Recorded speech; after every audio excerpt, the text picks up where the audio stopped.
मुंबई के तारदेव इलाके में 20 मंजिला इमारत में आग लगी, 2 लोगों की मौत, 19 लोगों को रेस्क्यू किया गया।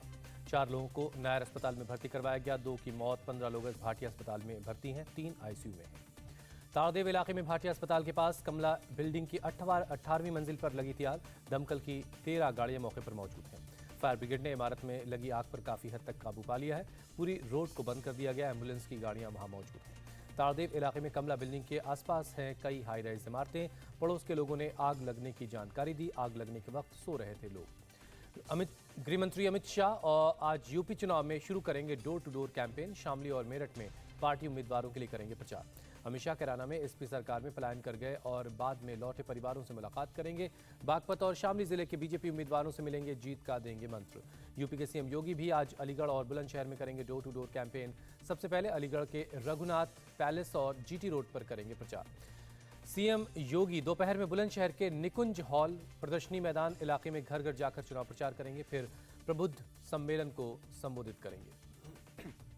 सीएम योगी ने कहा, 5 साल में पलायन रुका, अपराधी और पेशेवर माफिया पलायन करने को मजबूर हुए। शाह और योगी के बाद कल पश्चिमी यूपी जाएंगे। बीजेपी अध्यक्ष जेपी नड्डा बिजनौर और अमरोहा में करेंगे प्रचार। 15 सीटों के पदाधिकारियों के साथ बैठक करेंगे। चुनावी राज्यों में रैली और रोड शो पर आज हो सकता है कोई बड़ा फैसला। केंद्रीय स्वास्थ्य सचिव और चुनाव आयोग की आज 11:30 बजे बैठक है। चुनाव आयोग ने रैलियों और जनसभाओं पर 22 जनवरी तक रोक लगा दी है। बैठक में चुनावी राज्यों में कोरोना के हालात की समीक्षा होगी। अलीगढ़ शहर सीट से कांग्रेस की उम्मीदवारी पर सवाल। पुलिस ने कांग्रेस प्रत्याशी सलमान इम्तियाज के घर जिला बदर होने का नोटिस चिपकाया। सीएए विरोधी आंदोलन के दौरान पुलिस ने सलमान इम्तियाज के खिलाफ जिला बदर की सिफारिश की थी। अब कोर्ट की मंजूरी के बाद 6 महीने जिले से बाहर रहना होगा। केजरीवाल के खिलाफ मानहानि का केस करेंगे पंजाब के सीएम चन्नी। भतीजे के ठिकानों पर छापे के बाद केजरीवाल ने कहा था बेईमान। मनोहर पर्रिकर के बेटे उत्पल पर्रिकर ने छोड़ी बीजेपी। पणजी से निर्दलीय चुनाव लड़ने का ऐलान किया। उत्पल पर्रिकर ने कहा, उसूलों के लिए लड़ रहा हूं, दूसरी सीट से लड़ने का बीजेपी का ऑफर मंजूर नहीं, जो भी सपोर्ट करेगा उसका स्वागत है। पणजी से बीजेपी उम्मीदवार मोन सेरेट ने कहा, पार्टी ने उत्पल को समझाने की बहुत कोशिश की। पर्रिकर जिंदा होते तो पार्टी के खिलाफ नहीं जाने के लिए कहते। उत्तराखंड में कांग्रेस उम्मीदवारों की लिस्ट फाइनल। लगभग सभी सीटों पर नाम फाइनल हुआ। आज घोषित होगी लिस्ट। हरक सिंह रावत की कांग्रेस में वापसी पर बोले हरीश रावत, कहा, शामिल होने का फैसला पार्टी का, हम फैसले के साथ हैं। पंजाब बीजेपी अध्यक्ष अश्विनी कुमार शर्मा पठानकोट से लड़ेंगे विधानसभा चुनाव, पार्टी ने ऐलान किया। पीएम मोदी आज कई जिलों के डीएम से करेंगे बातचीत। सरकारी योजनाओं का फीडबैक लेंगे। सुबह 11 बजे वीडियो कॉन्फ्रेंसिंग के जरिए होगी बैठक। नेताजी सुभाष चंद्र बोस की बेटी अनिता बोस ने इंडिया गेट पर नेताजी की मूर्ति लगाने के पीएम के फैसले की तारीफ की। कहा, और जगहों पर भी मूर्ति लगनी चाहिए। देश में लगातार तीसरे दिन आए 3 लाख से ज्यादा केस। एक दिन में 3,37,000 लोग मिले पॉजिटिव। 488 मरीजों की जान गई। देश में ओमिक्रॉन का आंकड़ा 10,000 के पार। कोरोना पॉजिटिविटी रेट 17% से ज्यादा हुआ। कोविन ऐप से लोगों के डेटा लीक की खबर से हड़कंप। स्वास्थ्य मंत्रालय ने डेटा लीक के आरोप को खारिज किया। यूपी में तीसरी लहर में कल सबसे ज्यादा 22 मौतें। सूबे में 16,142 नए केस मिले। दिल्ली में कोरोना संक्रमण दर में सुधार, 20% से नीचे पहुंचा संक्रमण दर। कोरोना से मौत के आंकड़े अब भी डराने वाले हैं। महाराष्ट्र में कोरोना के 48,270 नए केस मिले।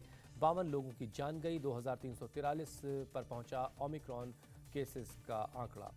केरल में आज 41,668 नए पॉजिटिव केस मिले। 17,053 लोग कोरोना से रिकवर हुए।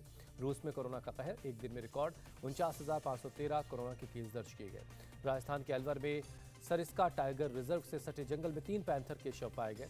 वन विभाग ने जहर की वजह से मौत की आशंका जताई। सैंपल फॉरेंसिक लैब को भेज दिए गए हैं।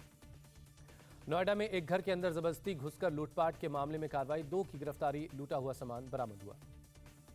नशे की हालत में मोबाइल टावर पर चढ़ा एक शख्स। इंदौर के विजयनगर इलाके की एक घटना है। 45 मिनट के बाद टावर से नीचे उतरा।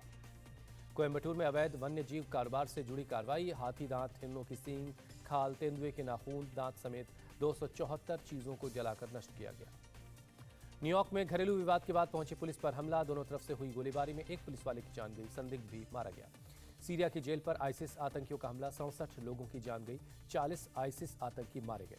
जेल में बंद थे 3,000 के करीब आईसिस आतंकी। हमले के बाद भागे आतंकी। 100 से ज्यादा आतंकियों को फिर से पकड़ा गया।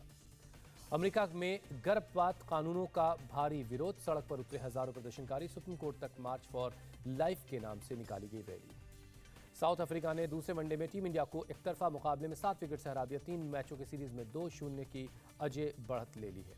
साउथ अफ्रीका ने 288 रन के टारगेट को 3 विकेट खोकर हासिल कर लिया। यानमेन मलान ने सबसे ज्यादा 91 रन बनाए। भारत ने पहले बल्लेबाजी करते हुए 50 ओवर में 6 विकेट के नुकसान पर 287 रन बनाए थे। साउथ अफ्रीका की तरफ से तबरेज शम्सी ने सबसे ज्यादा 2 विकेट लिए। दूसरे वनडे मैच में करारी हार पर बोले ऋषभ पंत, कहा साउथ अफ्रीका ने मिडिल ऑर्डर में हमसे अच्छी बैटिंग की, ज्यादा वनडे मैच नहीं खेलना भी हार की एक वजह है। इमरान ताहिर ने टीम इंडिया पर दक्षिण अफ्रीका की जीत को बहुत बड़ी उपलब्धि बताया, कहा दक्षिण अफ्रीका की टीम युवा खिलाड़ियों से भरी हुई है। आईपीएल की नई फ्रेंचाइजी अहमदाबाद ने हार्दिक पांड्या को अपना कप्तान नियुक्त किया। ड्राफ्ट के जरिए राशिद खान और शुभमन गिल को भी चुना। लखनऊ फ्रेंचाइजी ने भी केएल राहुल को अपना कप्तान बनाने की पुष्टि की। ऑस्ट्रेलिया के ऑलराउंडर मार्कस स्टोइनिस और रवि बिश्नोई भी टीम से जुड़े। अंडर 19 वर्ल्ड कप में बीसीसीआई भेजेगी 5 रिजर्व खिलाड़ी। 2 दिन पहले भारतीय अंडर 19 टीम के कई खिलाड़ी कोरोना पॉजिटिव हो गए थे। निक प्रियंका के घर आया नन्हा मेहमान, सरोगेसी के जरिए मां बनी प्रियंका चोपड़ा। प्रियंका ने सोशल मीडिया पर दी जानकारी, प्राइवेसी बनाए रखने की भी गुजारिश की।